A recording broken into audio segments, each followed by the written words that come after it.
अभी हम एक जर्नी, बहुत ही लंबी जर्नी है ये बेटी की, अंजुम बानो की, जो पहले शॉर्ट में मैं आपको बता देता हूँ कि ये बेटी राजस्थान पुलिस में कांस्टेबल की तैयारी करने के लिए हमारे पास आई थी एकेडमी में, राजस्थान पुलिस में कांस्टेबल की तैयारी के लिए।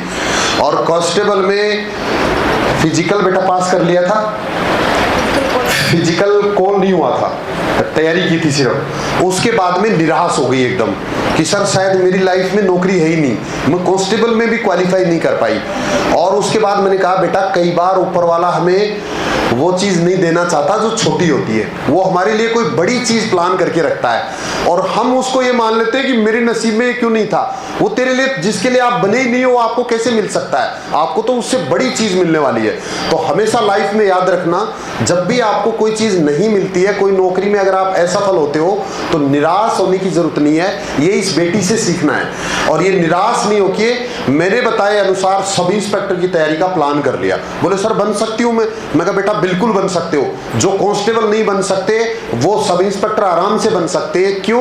क्योंकि जैसे जैसे हम ऊपर चलते हैं, जैसे जैसे हम ऊपर की रैंक्स के लिए देखते हैं, तो वहां कंपटीशन आज भी कम है बेटा। और ये प्रूव किया इस बेटी ने, जो कांस्टेबल में असफल होने के बाद आज सब इंस्पेक्टर में फाइनल सेलेक्ट हो गई है। सिर्फ 1 ही साल का टाइम और लगा, सिर्फ 1-1.5 साल और एक्स्ट्रा मेहनत की और जिंदगी में 20-25 साल आगे चले गए हम। कांस्टेबल से सब इंस्पेक्टर बनने में कितना टाइम लगता है? 25-30 साल लग जाती है। आदमी बूढ़ा हो जाता है तब सब इंस्पेक्टर बनता है। और कितना अंतर आता है? सैलरी का डबल अंतर है। कांस्टेबल से डबल सैलरी सब इंस्पेक्टर की है, कांस्टेबल से डबल रेस्पेक्ट सब इंस्पेक्टर कई गुना एक्स्ट्रा है। प्रमोशंस कांस्टेबल के होने में 15-20 साल लग जाएंगे, लेकिन सब इंस्पेक्टर से इंस्पेक्टर बनने में अब तो बेटा 3-4 साल में बन सकते हैं। जिस तरह से भी ग्रोथ चल रही है, जिस तरह से वैकेंसीज लगातार नई बन रही है, और अगला प्रमोशन डीएसपी बनने में 10-12 साल में डीएसपी बन जाते हैं। तो ऊपर वाली जो रैंक्स होती है उनमें कम कंपटीशन होता है। तो वो कहानी हम सुनेंगे थोड़ा सा शॉर्ट में बेटा, है ना। Good morning all of you. मेरा नाम अंजुम बानो पठान, सर ने बताया भीलवाड़ा डिस्ट्रिक्ट से हूँ। और मैंने सर के सबसे पहले जब कांस्टेबल का पेपर हुआ था तो उसमें मेरे 55 या 56 के आसपास मार्क्स हो रहे थे। तो वो नंबर मिलाने के बाद मैंने 4-5 लोगों से पूछा तो उन्होंने कहा जी हो सकता है आपका। तो मैं यहाँ तैयारी करने के लिए आई थी और उसके बाद में मैंने तैयारी करी, फिजिकल की तैयारी करी थी, रिजल्ट नहीं आया उससे पहले। और फिर ऐसे कहा था कि कोर्ट में चल रही है तो अभी तक क्या पता अगर होगा या नहीं होगा, टाइम लग सकता है। तो फिर मैं घर चली गई थी, घर गई उसके दूसरे दिन रिजल्ट आ गया और जहाँ मेरा था कि फाइनल सिलेक्शन हो जाएगा वहाँ मुझे फिजिकल कॉल भी नहीं हुआ था। तो फिर सर के 2 दिन तक तो सर से बात नहीं करी। फिर सर के कॉल किया तो मैंने कहा सर मैं भीलवाड़ा से अंजुम बोल रहा हूँ, जी बेटा आपका फिजिकल कब है? सर ने डायरेक्ट मेरे से ये पूछा। तो मैंने कहा सर मुझे फिजिकल कॉल नहीं हुआ है। तो सर ने कहा कोई बात नहीं बेटा, निराश होने की कोई जरूरत नहीं है, अपन सब इंस्पेक्टर बनेंगे। अपन सब इंस्पेक्टर बनने के लिए पैदा हुए हैं शायद, और अपन सब इंस्पेक्टर बनेंगे। तो उसके बाद 4-5 दिन तक तो मैंने सोचा यार क्या पता, सर तो ऐसे ही कहते हैं लेकिन क्या पता कर पाएंगे या नहीं कर पाएंगे। लेकिन 12 मार्च को रिजल्ट आया था और 15 सितंबर को ये एग्जाम था एसआई का। सिर्फ 5 या 6 महीने तक मैंने अच्छी तैयारी करी, सर के कहने से तैयारी करी अच्छी, और आज सिलेक्शन हो गया। और फिजिकल करने के लिए भी मैं यहीं आई थी। और जब एसआई का रिजल्ट नहीं आया उससे पहले भी मैंने मार्क्स मिलाए थे। तो मैं यहाँ पे सर के पास आ गई थी कि फिजिकल की तैयारी करूंगी। फिर सर से आके ऑफिस में मैंने सबसे पहले यही पूछा कि सर मेरा हो जाएगा ना?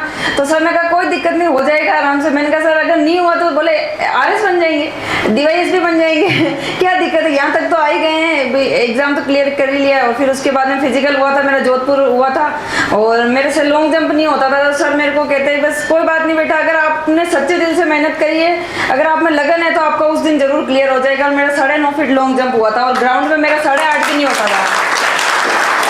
और उस दिन गई थी जब मेरा फिजिकल था तो 4:30 बजे ग्राउंड में एंट्री थी, 4:30-5 बजे। तो मैंने सर से बात करी, सर के 5 बजे कॉल किया। मैंने कहा सर आज तो मैं बहुत ही निराश हो रही हूँ। तो सर ने कहा कोई बात नहीं बेटा, आंखें बंद कर लेना, ऐसे सोचना मैं आपके साथ हूँ, मैं आपको बता रहा हूँ कि इस तरह से करना है, इस तरह से करना है, और आप वही रूल जो मैंने आपको ग्राउंड में बताया वही फॉलो करना।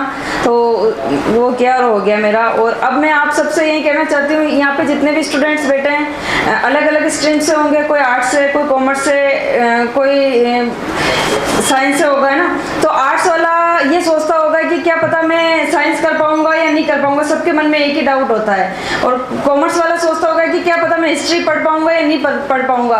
लेकिन सबको सब कुछ नहीं आता है। अगर आप धीरे धीरे मेहनत करते हो, धीरे धीरे आगे बढ़ते हो, और जो सिलेबस है उसके अकॉर्डिंग, क्योंकि उसमें बेसिक सब्जेक्ट्स होते हैं। जितना भी अपन जो कंपटीशन एग्जाम की तैयारी करते हैं तो उसमें बेसिक सब्जेक्ट्स होते हैं, और उसके अकॉर्डिंग आप धीरे धीरे अगर तैयारी करोगे तो आपका हो ही जाएगा। और अगर आप एक अटेम्प्ट में नहीं हो तो कभी निराश मत हो, मायूस मत होना। जिंदगी से किसी भी वक्त तेरा नाम बन सकता है। अगर दिल में हो आग और हौसले हो बुलंद तो अखबार बेचने वाला भी कलाम बन सकता है। बहुत बढ़िया।